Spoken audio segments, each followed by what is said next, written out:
And now, it's time for another Dice Tower review with Tom Vasel. Hey folks, I'm Tom Vasel, and today we're taking a look at a very anticipated game, Paladins of the West Kingdom.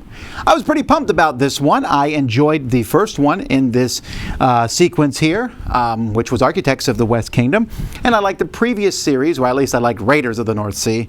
But this game here promised to be a somewhat heavier game than those first. They're all fairly similar worker placement style games. Well, in this one you got workers of all different sorts and colors, and you're following various tracks. In fact, the Paladin theme here isn't tremendously strong, but I didn't really care about that. I was hoping to see a nice, interesting game. Let's see how it plays out.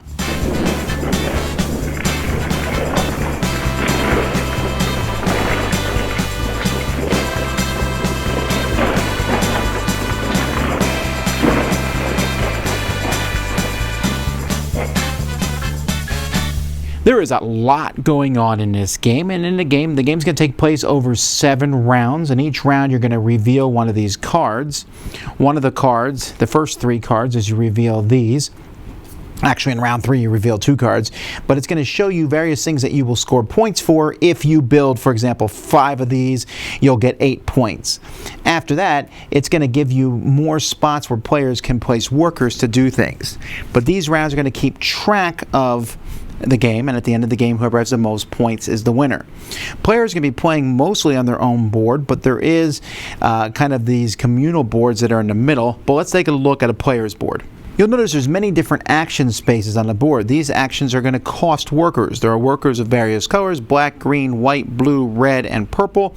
Purple is wild, but you'll also notice many spaces there's no color in the background, so any color can go there, but only a red one, or a purple, could go into this spot here.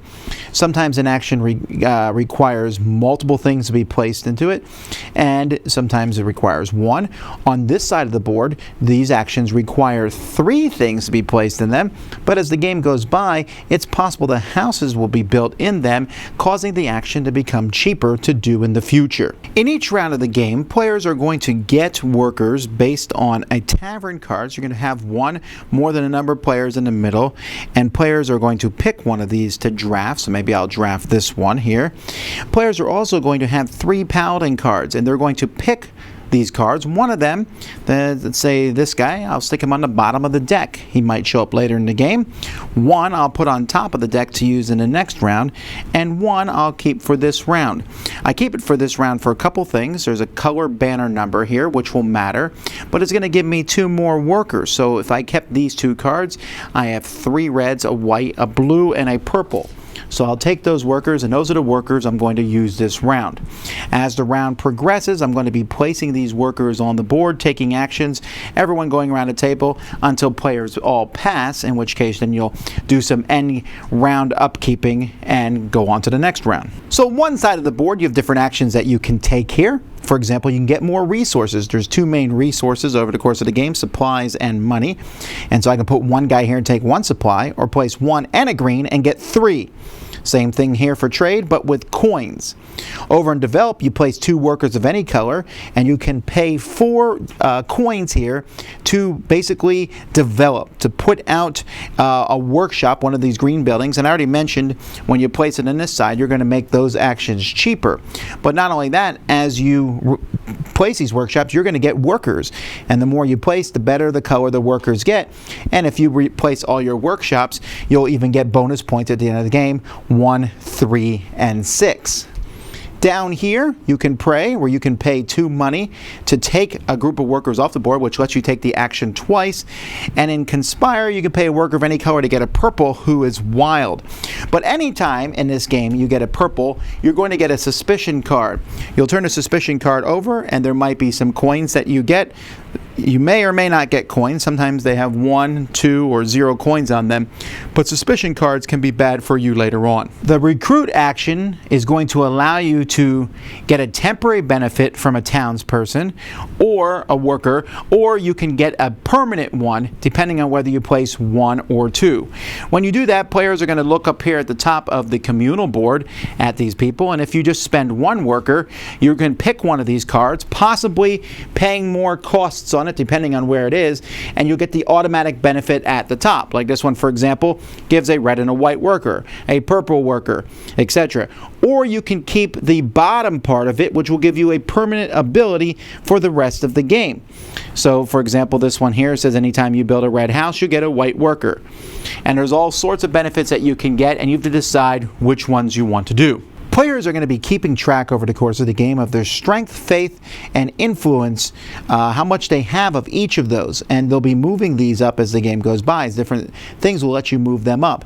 However, the Paladin that you play will also temporarily increase those numbers for this round. So for example, this black is under 3, but it's as if this round my black is at 6, while blue is at 0, but for this round it's at 1, red is at 2, and it is unchanged. And again, you need to remember that each of these also, for example, this is converting costs no silver, so that special ability would cost no money if I did it this round. This is going to affect these actions. So the way these actions work is you'll notice that on them it will show this is what you need for the action, and this is what the action will probably give you. So this needs black, gives you blue. This needs blue, gives you red. This needs red, gives you black. Each of these has a different thing. For example, the garrison here will allow me to pay provisions to build these garrisons. These garrisons are going to, as I reveal them, move me up my black marker up. Over here, commission is the same thing, and it will move my blue marker up. Both of these, again, if you get farther along the track, will also give you points. When you build these, you're going to be building these on the main board in these different regions here. You're going to need a certain amount of faith or strength based on the number there at the bottom. Again, I mentioned how you get those, and then you'll place these on the board, taking the reward that's shown there, which could be another worker, money, etc. You also have the opportunity to fortify. When you fortify, you're going to be building these fortification cards here, and they're placed at the top of your board. In fact, it's kind of cool. As you build them, they kind of build a wall at the top. You're going to need a certain amount here of the blue, of the influence, to build these across. But as you build these, they're going to move up your red and also possibly give you other benefits. The absolve action down here will let you pay a certain amount here of your blue, or you have to have that much blue to get these, and coins, and this will move up your black banner. And as you build these, you'll be able to place these over here, taking the rewards that's listed on them. Attacking and converting will allow you to deal with these people here that are placed at the top. You can fight them. And so when you fight them, you'll get an immediate bonus, which, like, for example, if you fight her, this traitor, you move up a blue and get a purple worker. But if you convert her, she'll give you maybe bonus points at the end of the game. Like, for example, this vigilante at the end of the game will give you 1 victory point for every 2 of those blue pottery things that you've built. At this point, you might be overwhelmed with the amount of things that I'm saying. There's a lot going on. There's going to be money that's put up here, and that as players do different actions, they're going to take money from that. Many of those are going to come from hiring the criminals, and when all that money's gone, whoever has the most debts is going to get, or whoever has the most suspicion cards is going to get debt, which is negative victory point cards. But other than that, everything in this game is going to be giving victory points. There's the 3 bonus cards over here that if you build those things, you get victory points. Building along the different tracks here, the different people that you convert will give you victory points. Having a finished wall all the way across the top will give you victory points.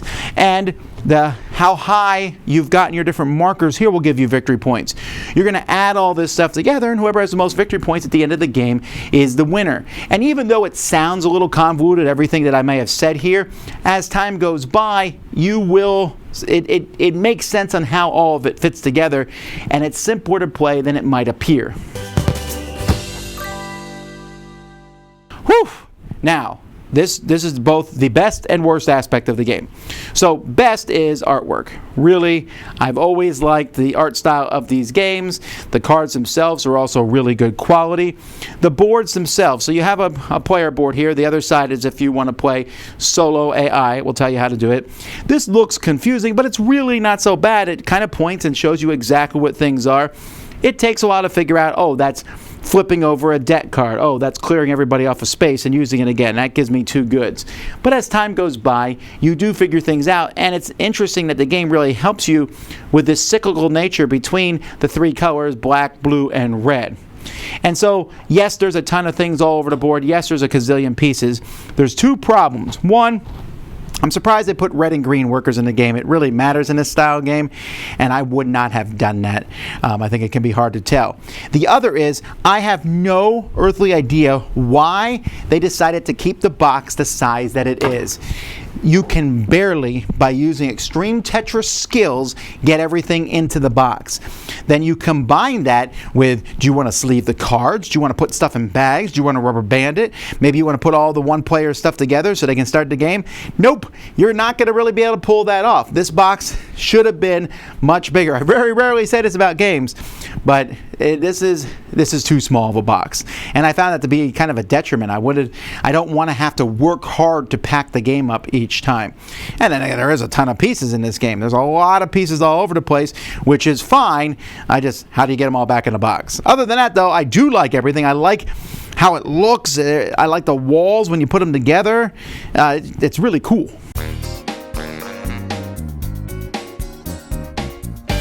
Alrighty, so that's Paladins of the West Kingdom. Now, straight up, hands down, I think this is the best of the series so far. And I'm quoting Raiders of the North Sea, and I really like Raiders of the North Sea, especially with the expansions combined. But I think this is better than that and better than Architects, although I like both of those games a lot.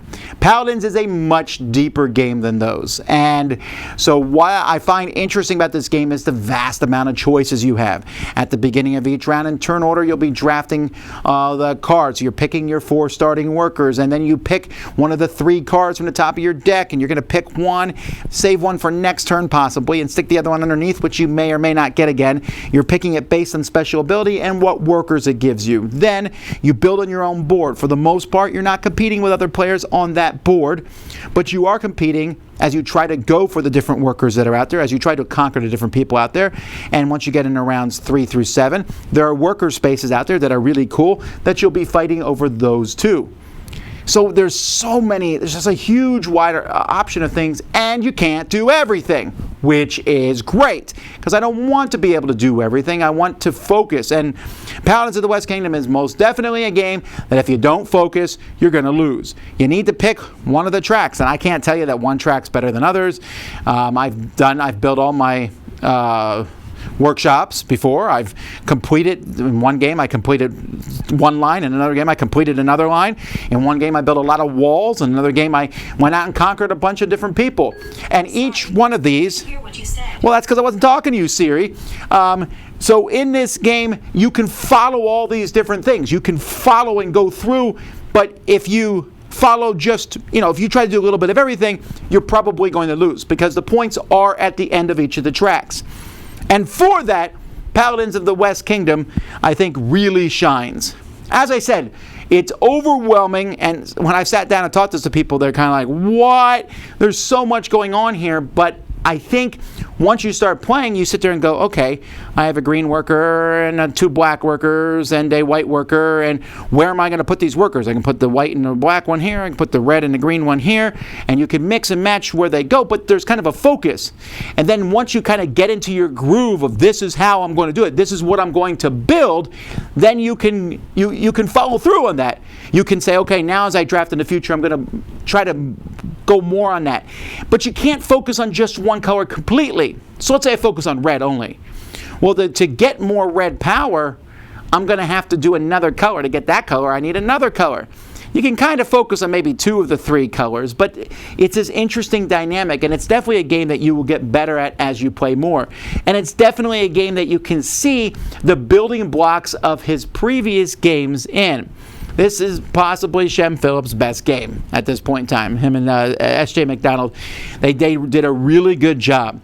Like I said, my biggest complaint is I can't fit it all in the box, which sounds almost like a first world problem, but it is a really problem with the game. And other than that, though, there's so many decks of cards in this game and so many different things that are coming up that it gives me not just the illusion of a lot of choices, but real choices as to which strategy I'm going to follow. It's possible someone will write an article on the internet that says that following the one path is better than the others, maybe. But even then, if multiple people are doing the same thing, maybe I'll try to slide to something else. And then those first 3 cards in the first 3 rounds also get bonus points if you follow different paths, and I may do that just to get those bonus points. But you could also ignore those and win. Lots of good stuff. So for me, when someone says, what is best about Paladins? I would say, well, their choices. The artwork and components, they look fantastic. Number 3, choices. I know I keep coming back to that. And number 4, it has this really neat cyclical engine where everything is codependent, almost like a rock, paper, scissors dependency on each other. And that choosing the Paladin at the beginning of each round is such a fascinating choice because, hey, this round I want to be able to do this for 2 coins instead of 4. It gives me a special ability which hopefully will be really useful this particular round. And it also moves up those 3 tracks which might allow me to do better actions. All in all, a fairly deep game. Lots of choices. What's not to like? Paladins of the West Kingdom. Dice Tower Judgment. Excellent!